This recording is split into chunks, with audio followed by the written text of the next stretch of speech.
Hi, I'm Susan. I'm the Executive Director for Befrienders, and I'll be running you through a quick presentation just to update you on the annual plan and our achievement against targets for last year, and where we haven't achieved those targets, what our progress is to date. So just bear with me. I'm going to share a presentation because that helps to keep me on track. So there we are. Okay. So David's already said it was a pretty extraordinary year for us last year. And I just want to say a huge thank you to all of the staff, the board, the volunteers and the friends who helped us to sustain a pretty much business as usual approach in what was far from a usual circumstances. I feel that really privileged to work with an organisation where we were able to carry on as usual when a lot of other organisations really couldn't provide any services at all, closed down and furloughed staff. So all of our staff worked from home all the way through. And in fact, we even took on 3 new members of staff during the lockdown just to help us cope with the demand really and the change to our business. And secondly, again, just thank you to the grant funders who gave such a lot of money to enable us to reach out to people in different ways, adapt our work practices, pay for equipment for staff to work from home for such a long period of time rather than on their dining room table, and make those changes happen.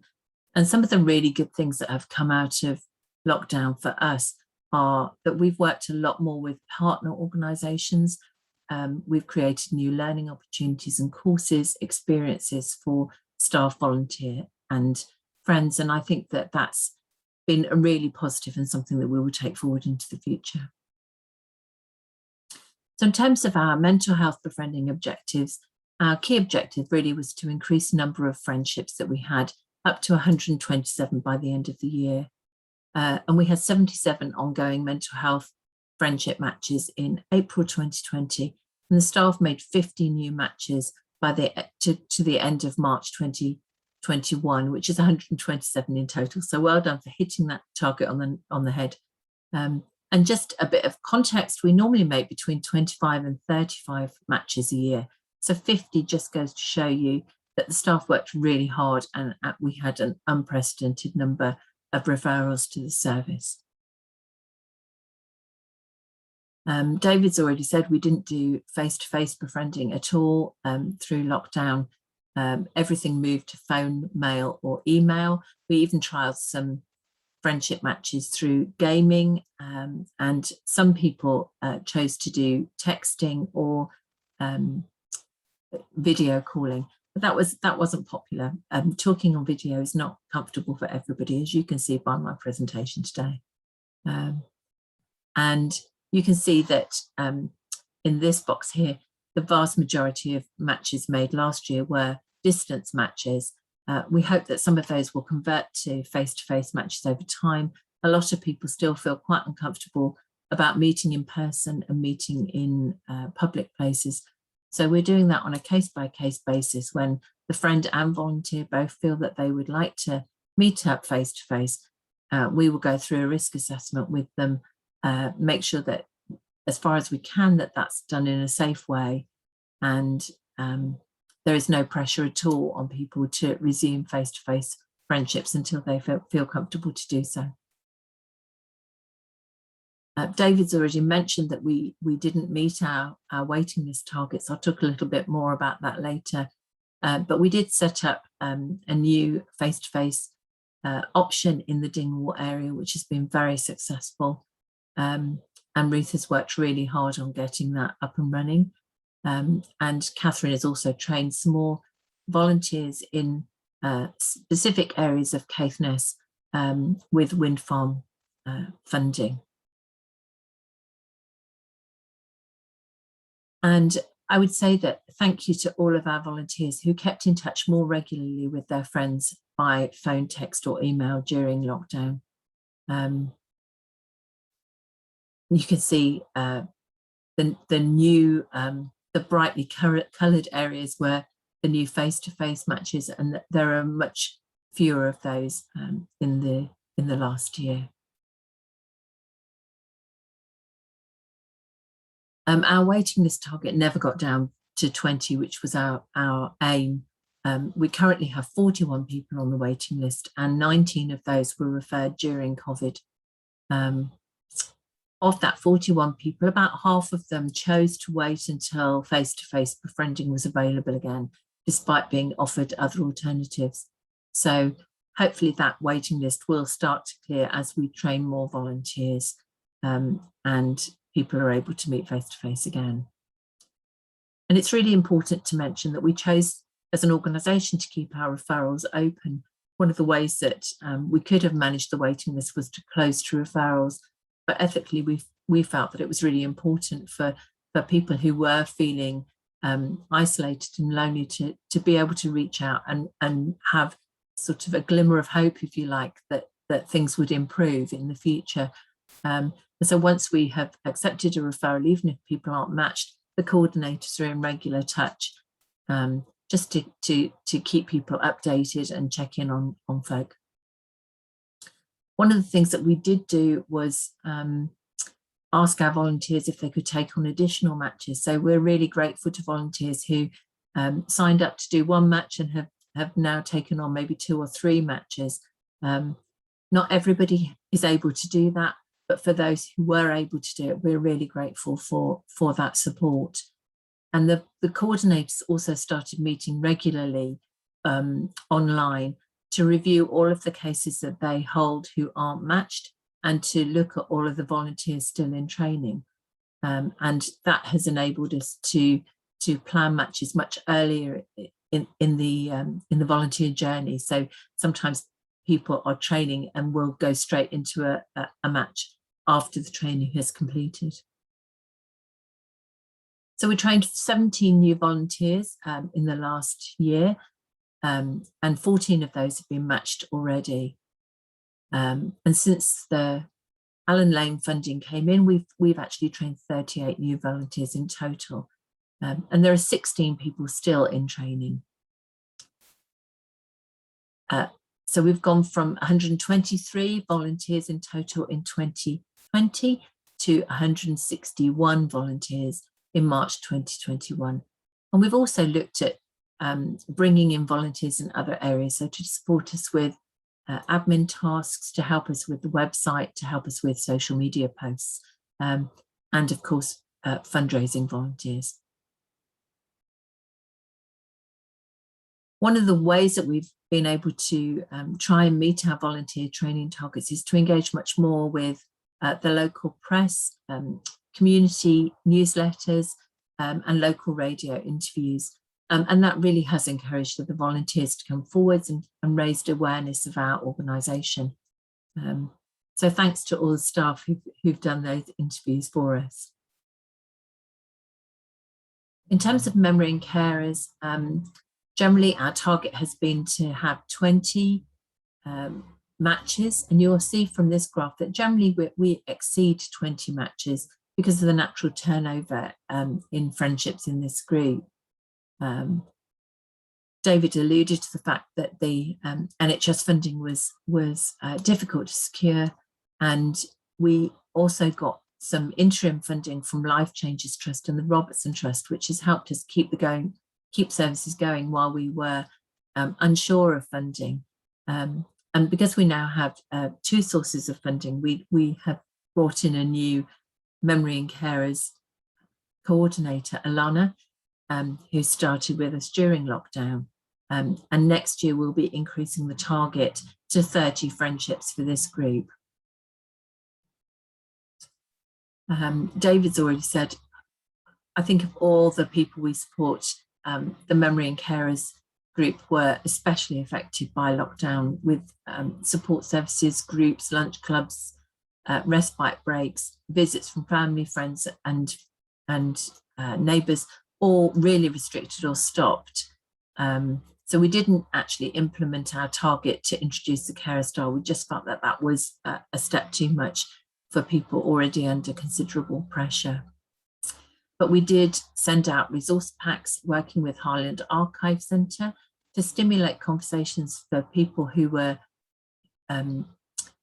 isolated at home and staying at home for most of the time. So those included historic photographs and newspaper clippings and sporting events and very specific interests of individuals so that they had something to talk about. And we sent those to the friend and the volunteers so that they could communicate about the materials that they've been sent out. And that will continue into the future. I think it's been a fantastic opportunity for us to work with the Archive Centre. Some of our carers received a cream tea in Carers Week. Generally, our volunteers phoned more regularly, mostly twice a week. And also the coordinator, Carol, rang people really frequently throughout the whole lockdown just to check that people were doing okay. A key objective was around signposting people to group befriending. And that was really restricted during early lockdown when we weren't allowed to meet with anybody outside our household. But once the first lockdown eased, outdoor therapeutic groups were allowed. So we took part in a 6-week walk in nature program with Clarity Walk, who are a local social enterprise, and it was really popular. So we ended up training 10 of our friends, volunteers and staff as walk leaders, and setting up our own walking group, which still meets weekly. It's weekly now in response to what people told us that they wanted. It meets and walks around Ness Islands and does a little bit of a mobilisation routine halfway through. And we know that some of the walk participants also now go to other local walking groups, which is great because they're making more community connections with others. We all learned to, I don't know, embrace Zoom is the right thing, but to live with Zoom as a new feature of our life or other video conferencing platform.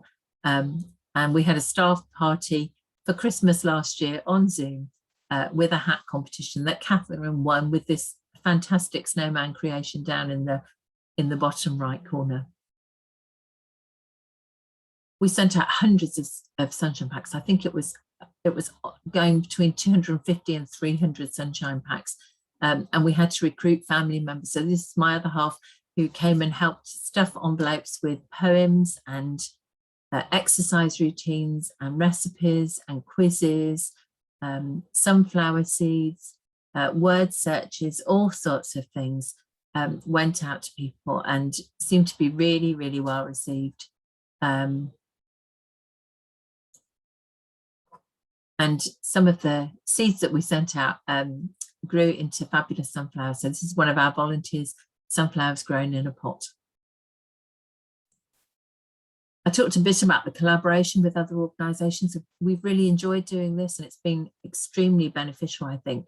So we've done 3 of the Zoom yoga sessions with Velocity. We've previously done some cycling courses, bespoke cycling courses with them. We've also offered some mindfulness taster sessions through Highland Mindfulness and postal art packs produced and provided by Creativity and Care. And we've used some of our grant funding money to purchase these extra things. And the mindfulness and the art packs, there are still packs available and sessions available. If anyone wants to sign up, get in touch with your coordinator. And most importantly, what did all of this work mean to people? And these are some quotes from friend reviews. My confidence took quite a knock with COVID, but I now have some idea of what I want for the future. You've been an absolute lifeline. It's just nice having someone thinking of you. And a friend talking about their volunteer. He's probably one of the best friends I've ever had. We never run out of things to talk about. I'm absolutely delighted.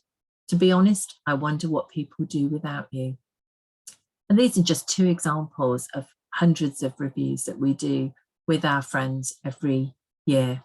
So I think hearing it from the horse's mouth, if you like, is really important to understand what it is that we do. It's not all about objectives that we have on a plan. It's about what it really means to people in their life. So some of the supporting objectives, David's already mentioned that we chose to recruit a fundraiser. So Margaret's been with us since January this year, and we managed to get some grant funding to extend her post for a year. So we're really looking forward to her continuing the work that she's doing. So she's doing quite a lot of grant funding applications, but also trying to recruit volunteers to assist us with fundraising, and some work on our website to promote the organisation, raise our profile, and to try and attract some corporate sponsors for Befriend Us Highland. And you will have received recently in the post maybe some car stickers or window stickers, just to put those up, just so that maybe it stimulates a conversation about what Befriend Us Highland do. And I think that the more we get our name understood and the work that we're doing understood, the better it will be in terms of attracting people to do fundraising for us. And I already talked about the fact that we'd reviewed the current training materials. One of the supporting objectives was around adapting training for group activity, but because we weren't allowed to have indoor groups for most of last year, we didn't actually choose to address that objective. But Ruth is currently planning some group training for Dingwall, so that is an ongoing objective. We also wanted to do quite a lot around volunteer development and enhancing the volunteers' experience. So we have had some training days organised. We set up an online volunteer support forum, which wasn't well attended. I think it clashed a lot with some of the other things that were going on the same day. So we did some feedback from the volunteers who wanted that, and we're adapting that. So next year, hopefully, we will, or later in the year, we will offer something slightly different on a different day of the week. And the volunteer training is ongoing. We've got some dementia training coming up very soon, as well as the ongoing mindfulness sessions. We did a lot of support of other organisations in the first lockdown through Befriending Network, sharing our some of our training materials, our forms and processes around running befriending in different ways. A lot of other organisations only offered face-to-face befriending, and we were lucky that we already had multiple systems. So we shared a lot of that with people through Befriending Networks. And another of the objectives we didn't achieve because we didn't have funding was to develop memory loss face-to-face service. But we have put in a funding bid for a pilot. So hopefully next year we'll have more news on that objective too. And just to mention again, how did our volunteers feel supported? So again, I could have had 161 different quotes to give you, but this one particularly summed up everything. So this volunteer felt that she was supported through regular check-ins with the coordinator, prompt responses from the team when the coordinator wasn't available, regular updates on resources for training, and lovely surprises in the mail. And I think it's really important. You'll hear from other volunteers later on in the long service presentation about what befriending has meant to them as a volunteer.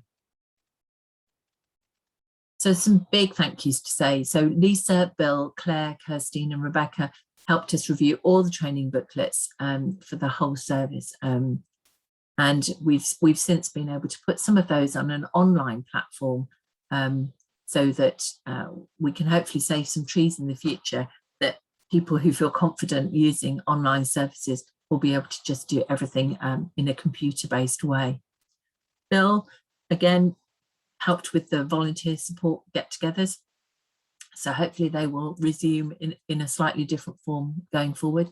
Malcolm organised all of the walking groups and the walk leader training, so thanks to him. And Elaine, John, Helena, Ruth, Carol and Alec have regularly supported the walking groups. And we couldn't do it without help from our volunteers. Ruth has also organised all the mindfulness taster sessions and the staff mindfulness course. And Malcolm and Helena have liaised with Velocity around the Zoom yoga and the bespoke cycling group activity. And these are all of our funders who have given, the big white boxes have given large amounts of money through grant funding, but there are other organisations who also have supported us. So the Ray Forest Estate in Scowry have chosen us as their charity for the last 2 years, and we're really grateful for the support that they've given. Pears Foundation gave us a gift of £10,000 last year, which was amazing and made a huge difference. Richard Fraser Trust are a local family trust who regularly gives an annual gift in the wintertime, and that's an enormous amount of support.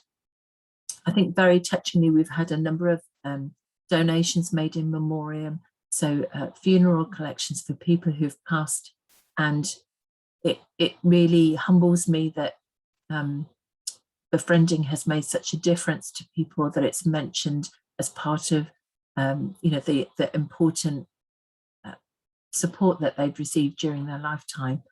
So thank you so much to people who have made donations in that way.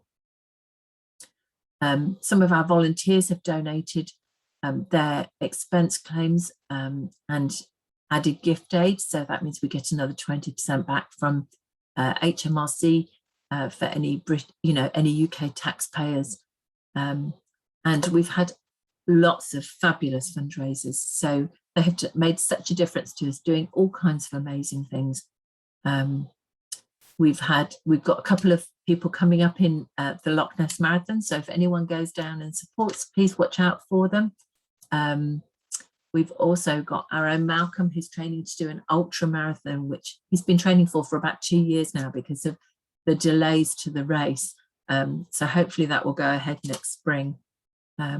Joe, one of our directors, is currently doing the back-to-back West Highland Way and Great Glen Way, so walking 175 miles as we speak to raise money for us.